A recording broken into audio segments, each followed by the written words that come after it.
तेरी मेरी कहानियाँ से सभी अपडेट पाने के लिए बेल आइकन दबाएं। आज की कहानी है बहू, जो इच्छा हो बनाओ, जो मन करे खाओ। माधुरी कितनी खुश थी जब उसके जेठ जी का रिश्ता पक्का हुआ। उसकी जेठानी सपना उसे पहली नज़र में ही पसंद आ गई थी। उस समय बेचारी को क्या पता था कि एक दिन यही जेठानी उसके लिए मुसीबत बन जाएगी। उसने तो सोचा था दोनों मिलकर बहनों की तरह रहेंगे, अपने सुख दुख एक दूसरे से साझा करेंगे। पर क्या पता था जेठानी इतनी घमंडी निकलेगी कि सीधे मुंह उससे और उसके बच्चों से बात भी नहीं करेगी। माधुरी और आकाश का प्रेम विवाह 6 साल पहले हुआ था। कॉलेज के समय ही दोनों एक दूसरे को दिल दे बैठे।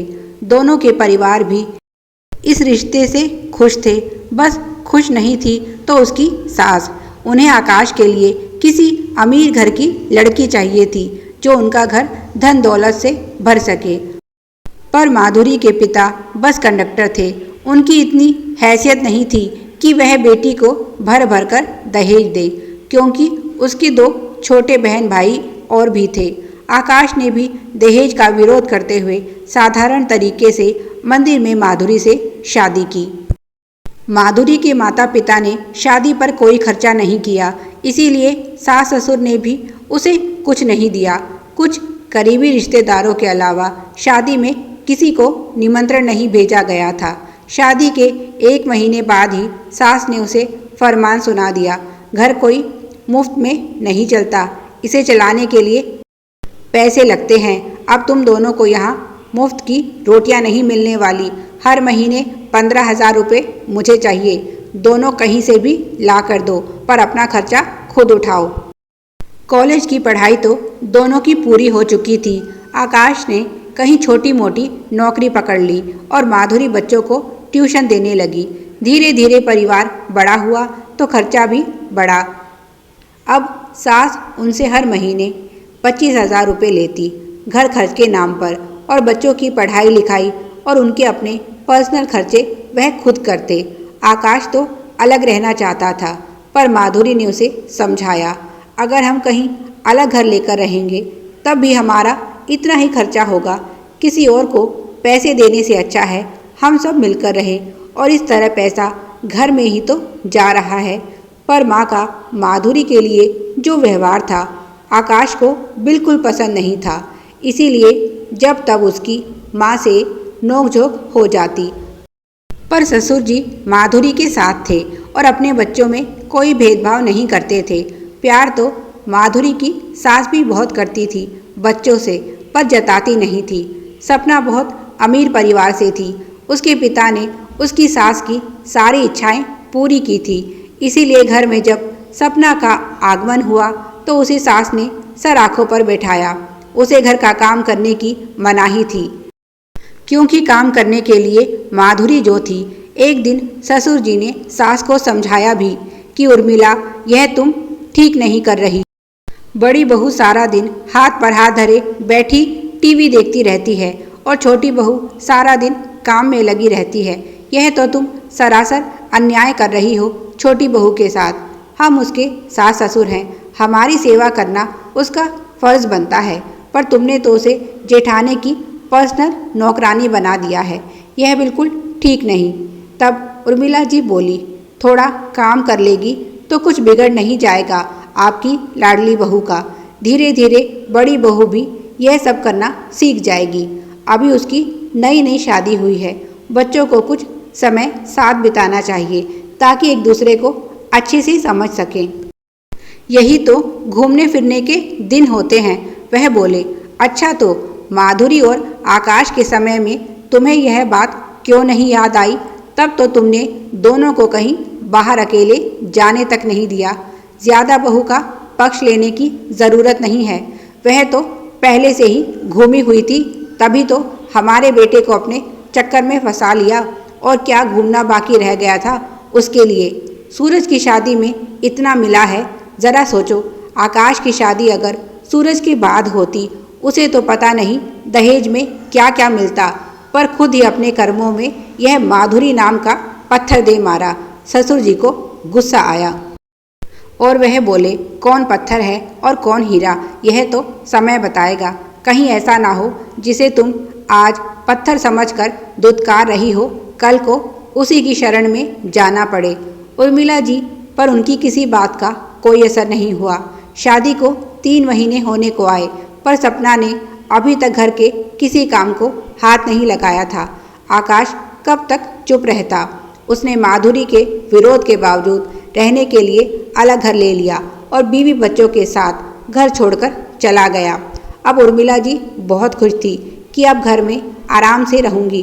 काम करने के लिए तो बड़ी बहू है ही। जिस दिन माधुरी घर छोड़कर गई, उस दिन दोपहर का खाना बड़ी बहू ने होटल से मंगवा लिया। उर्मिला जी ने भी खुशी खुशी खा लिया, पर शाम को चाय बनाने की बारी आई तो उन्होंने बहू को आवाज़ लगाई।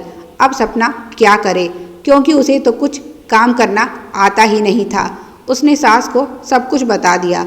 उर्मिला जी ने अपना माथा पकड़ लिया कि क्या तुम्हें चाय बनानी भी नहीं आती? अब क्या करती? खुद से चाय बनानी भी पड़ी और बहू को पिलानी भी पड़ी। फिर बारी आई रात के खाने की, तो उन्होंने सपना को साथ में लगाया और उसे सिखाने लगी। खाना कैसे बनाया जाता है। ना तो सपना की इच्छा थी यह सब सीखने की और ना ही उर्मिला जी में इतना धैर्य। पहले ही दिन दोनों में लड़ाई हो गई। सपना घर में माधुरी की दुर्दशा देख चुकी थी। उसे डर था अगर उसने भी यह सब काम पकड़ लिया तो उसकी भी वही हालत होगी। इसीलिए वह जानबूझकर नुकसान करती और हर काम बिगाड़ देती। फिर गुस्से में उर्मिला जी उसे 2-4 बातें सुनाकर सारा काम खुद करती। पतिदेव उर्मिला जी को ताना देने से बाज नहीं आते। तुमने ही बहू को सर चढ़ाया था, अब भुगतो। बहुत शौक था अमीर घर की बेटी को बहू बनाने का। तब नहीं सोचा होगा कि यह अमीर घर की बेटी एक दिन तुम्हें नौकरानी बना देगी। तब उर्मिला जी कहती, अपने घर में काम करने से कोई नौकरानी नहीं बन जाती। अपना काम करने में कैसी शर्म, और धीरे धीरे बहू सीख रही है। तब ससुर जी कहते, हाँ देख रहा हूँ, बहू सीख रही है और लगता नहीं जल्दी सीख जाएगी। धीरे धीरे 2 महीने बीत गए, पर सपना ने कुछ बनाना नहीं सीखा।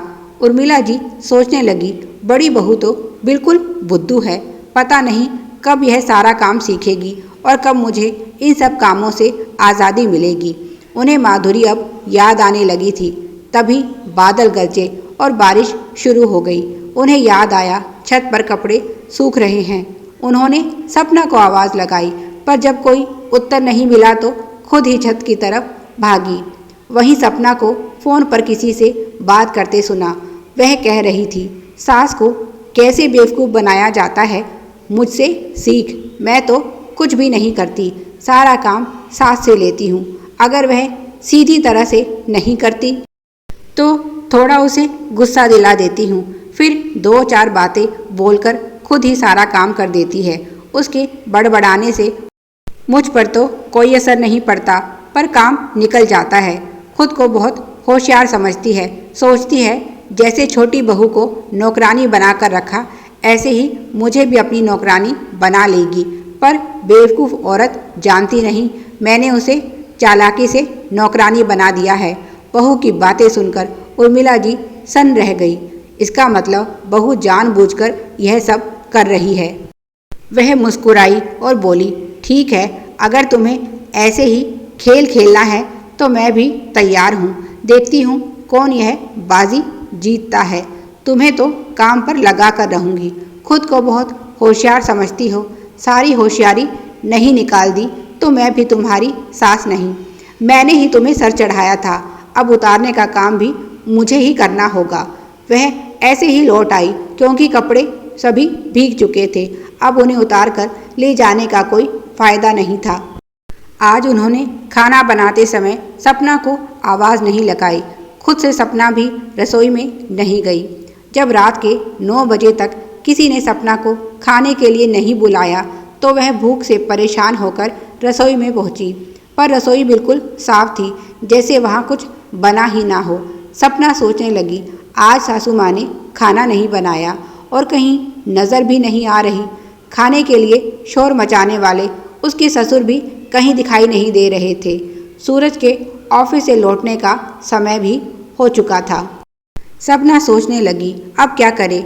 सूरज से बोलकर बाहर से खाना मंगवा ले, पर फिर सास ससुर क्या खाएंगे, उनके लिए भी तो खाना मंगवाना होगा। पर दोनों कहीं दिखाई नहीं पड़ रहे, शायद अपने कमरे में होंगे। और वह सास ससुर के कमरे में पहुंची, पर वहाँ तो कोई भी नहीं था। उसने सास के पास फ़ोन मिलाया। हेलो माँ जी, आप कहाँ हैं? मैं बाहर से खाना मंगवा रही हूँ, आपके लिए क्या मंगवाऊँ? उर्मिला जी बोली, बहू अपना देख लो, हम तो खाना खा चुके हैं। जो इच्छा हो वह बनाओ, जो मन करे वह खाओ। आगे की कहानी के लिए अगले भाग की प्रतीक्षा करें। Please like, share and subscribe. Thanks for watching.